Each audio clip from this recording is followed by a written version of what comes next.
नमस्कार, स्वागत है आपका भक्ति टॉप 20 में। मैं हूं आपके साथ नेहा सर्वेश शुक्ला।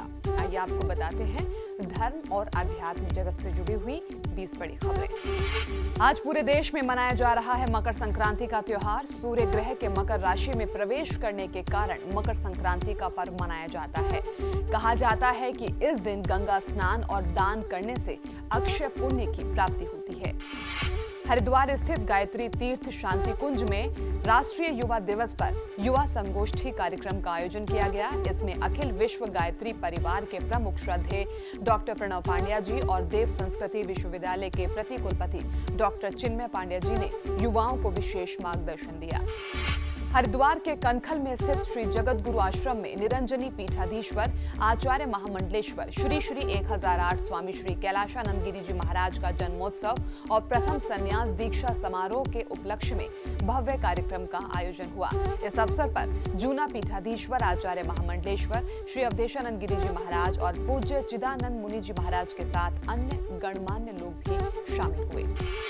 कोरोना को देखते हुए अब काशी विश्वनाथ मंदिर प्रशासन ने भक्तों के लिए नई गाइडलाइंस जारी की हैं। नई गाइडलाइंस के अनुसार अब भक्त मंदिर के गर्भगृह में प्रवेश नहीं कर सकेंगे। साथ ही पुजारी द्वारा भक्तों के माथे पर टीका और त्रिपुंड लगाने पर भी प्रतिबंध लगा दिया गया है।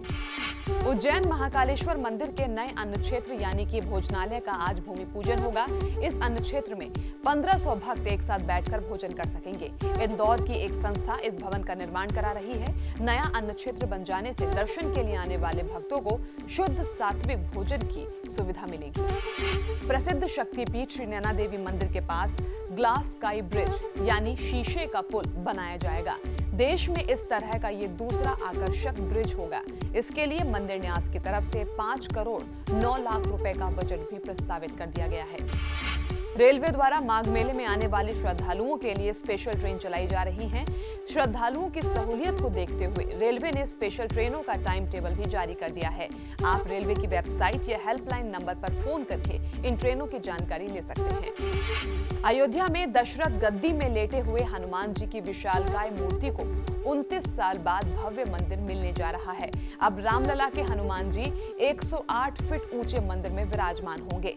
दशरथ गद्दी में भूमि पूजन की तैयारियां की जा रही हैं।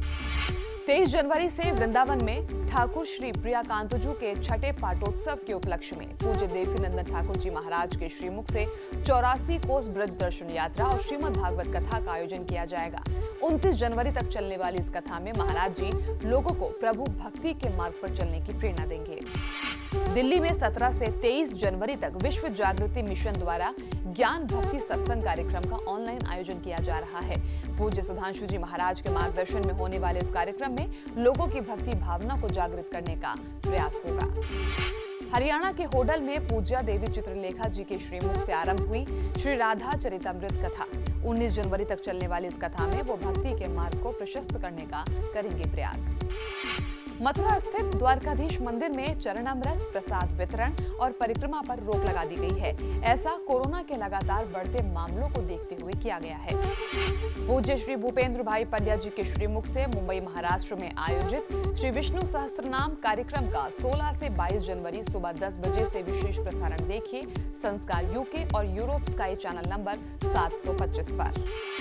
1 मार्च को श्री बागेश्वर धाम सरकार के सानिध्य में बागेश्वर धाम आश्रम छतरपुर मध्य प्रदेश में कन्या विवाह सम्मेलन का आयोजन किया जा रहा है। इस मौके पर आश्रम की तरफ से 108 गरीब कन्याओं का विवाह संपन्न कराया जाएगा। वृंदावन स्थित बांके बिहारी मंदिर में अब एक बार में मात्र 5 भक्तों को ही प्रवेश दिया जा रहा है। यहां दर्शन के लिए कुछ दिनों पहले ही ऑनलाइन रजिस्ट्रेशन की व्यवस्था शुरू की गई थी। दर्शन के लिए भक्तों को RT-PCR रिपोर्ट लाना अनिवार्य कर दिया गया है। जगन्नाथपुरी मंदिर में 31 जनवरी तक भक्तों के प्रवेश पर रोक लगा दी गई है, लेकिन इस बीच सभी धार्मिक अनुष्ठान होते रहेंगे। यहाँ के कई कर्मचारियों, सदस्यों और सेवादारों के कोरोना संक्रमित होने के बाद ये फैसला लिया गया है। प्रयागराज में होने वाले माघ मेले में इस बार पंगत नहीं लगाई जाएगी। साधु संतों के साथ बैठक में इस बात का फैसला लिया गया है। मध्य प्रदेश में खंडवा का ओंकारेश्वर मंदिर अब इतिहास रचने को तैयार है। ओंकारेश्वर में अष्टधातु से बनी आदि शंकराचार्य की 108 फीट ऊंची प्रतिमा स्थापित की जाएगी। ये प्रतिमा 54 फीट ऊंचे प्लेटफॉर्म पर स्थापित की जाएगी। बताया जा रहा है कि जिस कंपनी ने सरदार पटेल के स्टैचू ऑफ यूनिटी और दुबई की बुर्ज खलीफा जैसी इमारतों को बनाने में सहयोग किया है, उसी कंपनी को इस प्रतिमा को बनाने का काम सौंपा जाएगा। सिरमौर स्थित महामाया बालासुंदरी मंदिर त्रिलोकपुर में आने वाले श्रद्धालुओं को जल्द ही पीने के पानी और शौचालय की बेहतर सुविधा उपलब्ध करवाई जाएगी। इसके अलावा नवनिर्मित यात्री निवास भवन 2 में लिफ्ट लगाने का काम चल रहा है, जिसका लोकार्पण भी जल्द किया जाएगा। उत्तर प्रदेश स्थित वृंदावन में शुरू हुई भुशुंडी रामायण कथा 19 जनवरी तक चलने वाली इस कथा में पूज्य आचार्य प्रवर श्री कौशिक जी महाराज लोगों को प्रभु भक्ति के मार्ग से जोड़ने का प्रयास करेंगे। तो ये थी धर्म और आध्यात्म जगत से जुड़ी हुई 20 बड़ी खबरें। धर्म और आध्यात्म जगत से जुड़े लेटेस्ट अपडेट्स को जानने के लिए आप हमें फेसबुक पर लाइक कर सकते हैं, ट्विटर पर फॉलो कर सकते हैं और यूट्यूब पर सब्सक्राइब भी कर सकते हैं। इसके साथ ही साथ आपके आसपास हो रही धार्मिक गतिविधियों की जानकारी आप हमें मेल कर सकते हैं info@sanskar group.in पर। आज के लिए बस इतना ही। हमें दीजिए इजाजत। नमस्कार।